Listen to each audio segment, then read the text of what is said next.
फाल्टामध्ये कोण उभं होतं तर अभिषेक बॅनर्जी यांचे जे उजवे हात समजले जातात, समर्थक, कडवे समर्थक समजले जातात, असे जहांगीर खान उभे होते. आता या जहांगीर खान यांचं नाव कशाकरता प्रसिद्ध आहे हे मी काही वेगळं सांगायची गरज आहे अशातला काही भाग नाही. विचार करा याचा तृणमूल काँग्रेसच्या केडरवर काय परिणाम झाला असेल. एकूण जे हिंदूंचं मतदान आहे त्याच्यापैकी 97% हिंदूंनी बाहेर पडून मतदान केलं. कम्युनिस्ट पक्ष, काँग्रेस, तृणमूल या सगळ्यांना मिळून जेवढी मतं आहेत ना तेवढीच मुस्लिम मतं तिकडे आहेत.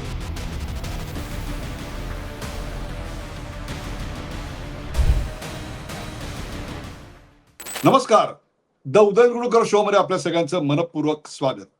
प्रेक्षको, पोटनिवडणूक म्हणजे मूळ निवडणुकीपासून थोडी वेगळी होणारी अशी निवडणूक असते. ती निवडणूक हा कधीही चर्चेचा विषय नसतो. याचं कारण त्यामुळे काही फार फरक पडतो अशातला भाग नाही. महाराष्ट्रात आतापर्यंत अनेकदा पोटनिवडणुका झालेल्या आहेत. या 2-3 दशकांचा जर आपण इतिहास पाहिला आणि मी तुम्हाला पोटनिवडणुकात काय नेमकं जर असं विचारलं तर तुम्हाला आठवावं लागेल या पोटनिवडणुकांकडे आपल्या सगळ्यांचं दुर्लक्ष असतं. अगदी उदाहरण देऊन सांगतो तुम्हाला. आता विधानसभेला पश्चिम बंगालचे निकाल लागत होते, तामिळनाडूचे निकाल लागत होते, 5 राज्यांचे निकाल लागत होते. त्याच दिवशी सुनेत्रा पवार या बारामतीमधून निवडून आल्या ही बातमी आपल्याकडे आली, पण ती देखील अतिशय छोटीशी होती. याचं कारण त्या तिकडे निवडून येणार हे गृहीतच धरलेलं होतं. सर्वसाधारणपणे जेव्हा एखादा सिटिंग लोकप्रतिनिधी असतो, विद्यमान लोकप्रतिनिधी असतो, त्याचं जेव्हा निधन होतं तेव्हा आपल्याकडच्या सर्वसाधारणपणे त्याच्या घरातल्याच एखाद्या व्यक्तीला सहानुभूती म्हणून, अनुकंपा म्हणून आपल्याला तिकीट देण्याची पद्धत आहे. अर्थात त्याची गरज आहे किंवा तसंच केलं पाहिजे असं काही नाही, परंतु सर्वसाधारणपणे आपल्याला असं होताना दिसतं.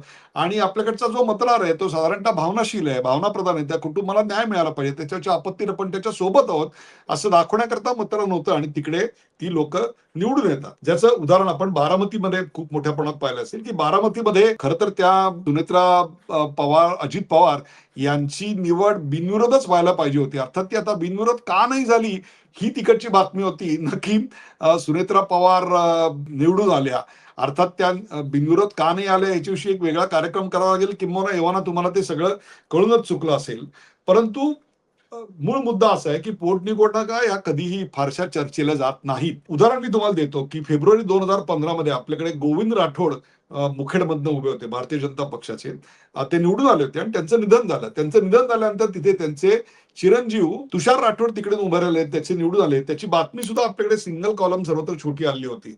2015 मध्ये मला वाटतं आर आबा पाटील यांचं, एनसीपीचे नेते, एकेकाळी गृहमंत्री होते, उपमुख्यमंत्री होते, त्यांचं निधन झालं. त्याच्यानंतर त्यांच्या पत्नी उभ्या राहिल्या, त्याची बातमी आपल्याकडे फार छोटीशी आली होती. जरा मोठी बातमी कधी येते त्याची एक उदाहरण मला आठवतं, ते म्हणजे 2021 साली भारत भालके हे एनसीपीचे नेते, त्यांचं निधन झालं आणि तिथे निवडणूक झाली आणि ती जागा समाधान आवताडे, भारतीय जनता पक्षाचे, यांनी खेचून आणली आणि ती एनसीपी कडून भाजपकडे गेली म्हणून ती बातमी झाली होती. आणि त्याचा वचपा एक प्रकारे 2023 साली पुण्यामध्ये मुक्ता टिळक, कसबा पेठच्या विद्यमान आमदार ज्या होत्या त्यांचं निधन झालं आणि तिकडे निवडणूक झाली आणि तिथे इंडियन नॅशनल काँग्रेसचे रवींद्र धंगेकर निवडून आले, ते त्यावेळेला झाली.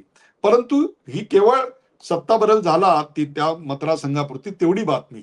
परंतु एखादी निवडणूक, पोटनिवडणूक ट्रेंड सेटिंग असते असं फार क्वचित वेळा झालंय, पण झालेलं नाही असं नाहीये. तसं आपल्याकडे अनेकदा झालेलं आहे. उदाहरण तुम्हाला मी देतो. आणीबाणीच्या आधी एक पोटनिवडणूक जबलपूरमध्ये झाली होती आणि त्या जबलपूरच्या निवडणुकीमध्ये शरद यादव हे तेव्हा पोर सौदा कॉलेजमधून नुकते बाहेर पडलेले होते. त्यांनी निवडणूक लढवली आणि जनता पार्टीचं फॉर्मेशन तेव्हा होत होतं, असा सगळा तो काळ होता आणि जयप्रकाश नारायण नावाचे गारुड संपूर्ण देशावर होतं. परंतु त्या चळवळीला एक राजकीय स्वरूप काही आलेलं नव्हतं.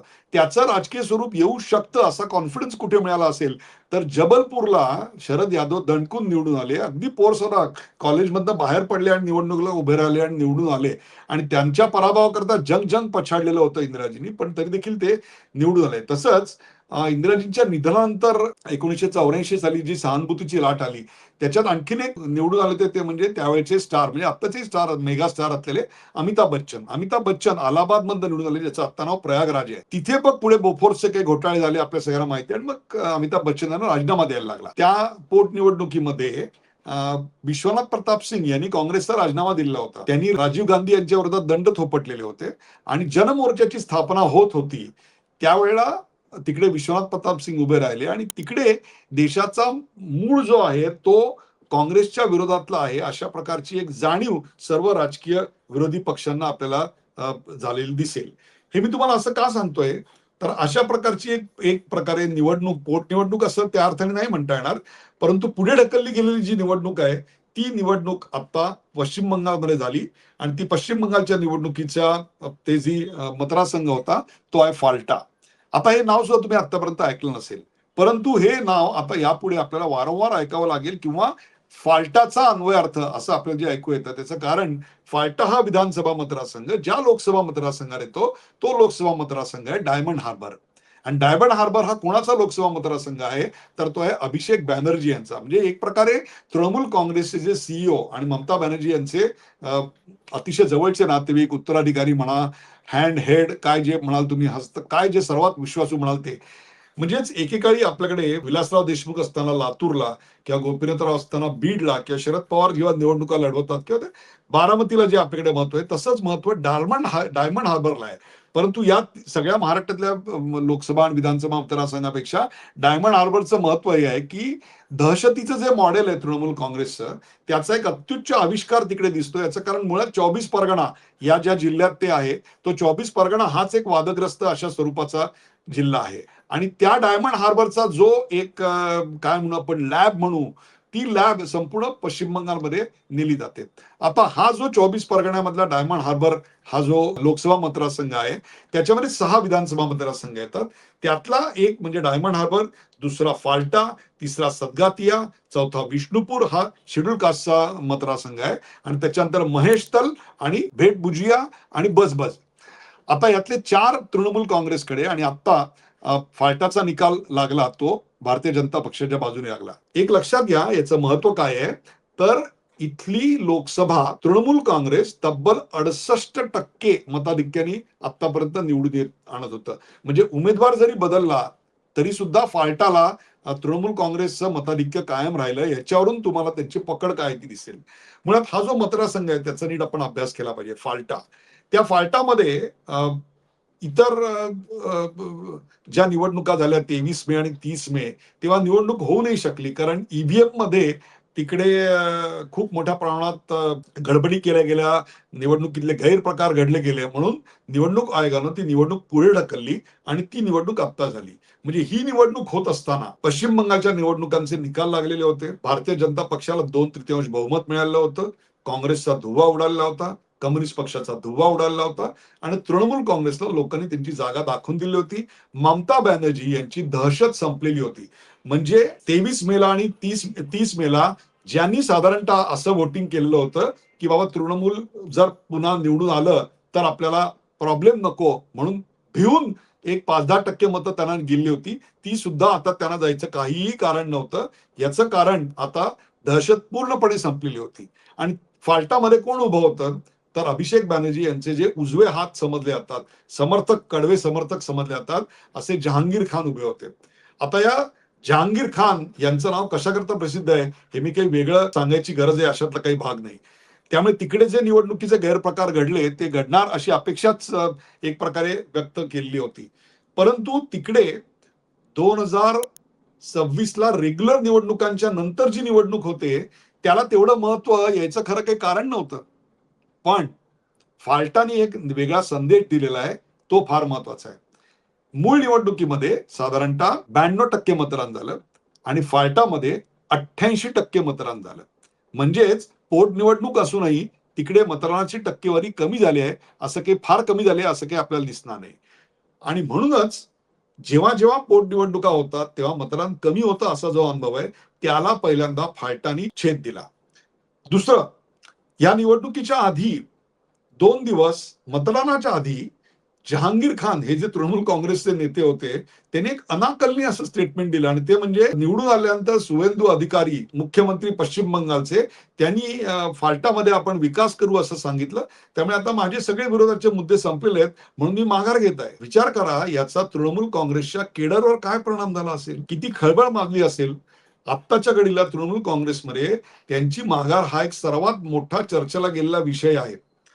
आता आपण करूया विश्लेषण या मतदान झालं त्याचं. एकूण मतदानाची संख्या जी होती ती 2,04,445 ही होती. म्हणजे 88% एकूण तिकडे मतदान झालं. बीजेपीला ऑलरेडी 207 जागा होत्या. इथे जरी भाजप हरली असती तरी काही फरक पडला नसता. तृणमूल जिंकली असती तरी काही फरक पडला नसता. एकूण जे हिंदूंचं मतदान आहे त्याच्यापैकी 97% हिंदूंनी बाहेर पडून मतदान केलं. ही एक फार मोठी गोष्ट आहे. आणि एकूण जे मुसलमान मतदार होते त्यातल्या जवळपास 73% मुसलमानांनी मतदान केलं.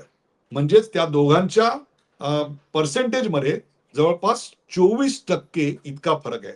आतापर्यंत सर्वसाधारणपणे मुसलमानांच्या मतांची टक्केवारी सर्वात जास्त असायची आणि हिंदूंच्या मतांची टक्केवारी सर्वसाधारणपणे कमी असायची. फाल्टामध्ये असं दिसून आलं की हिंदूंच्या मतांची टक्केवारी मुसलमानांच्या मतांच्या टक्केवारीपेक्षा जास्त आहे. दुसरं, कम्युनिस्ट पक्ष, काँग्रेस, तृणमूल या सगळ्यांना मिळून जेवढी मतं आहेत ना तेवढीच मुस्लिम मतं तिकडे आहेत.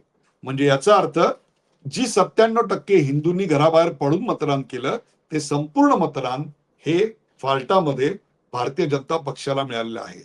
म्हणजे आतापर्यंत लोकसभेला आम्ही जे टॅक्टिकल व्होटिंग मुसलमानांचं बघत होतो, हिंदू मतांचं विभाजन बघत होतो, ते इथे झालं नाही. आतापर्यंत आम्ही सुभाष भामरे यांचं उदाहरण द्यायचो. धुळे मतदारसंघात सुभाष भामरे हे भारतीय जनता पक्षाचे उमेदवार होते. लोकसभेला 5 विधानसभा मतदारसंघात त्यांना आघाडी मिळाली होती आणि ती इतकी जबरदस्त होती. ती 1,89,000ची होती. विजयाचे ढोल वाजायला लागलेले होते, गुलाल उधळला गेला होता, फटाके वाजायला लागलेले होते. आणि शेवटचा मतदारसंघ उघडला आणि मग असं लक्षात आलं की जवळपास 1,90,000 1,91,000 मतांनी सुभाष भामरे जे एकेकाळी संरक्षण राज्यमंत्री होते त्यांचा पराभव झालेला आहे. आणि त्याचं कारण काय होतं तर हिंदू मतांच्या विरोधात एक टॅक्टिकल व्होटिंग हे मुसलमानांनी केलं.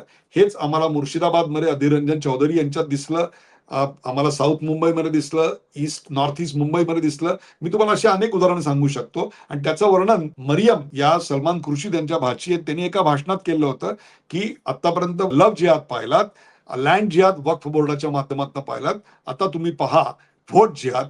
आणि तो व्होट जिहाद म्हणजे टॅक्टिकल व्होटिंग करून कोणत्याही प्रकारे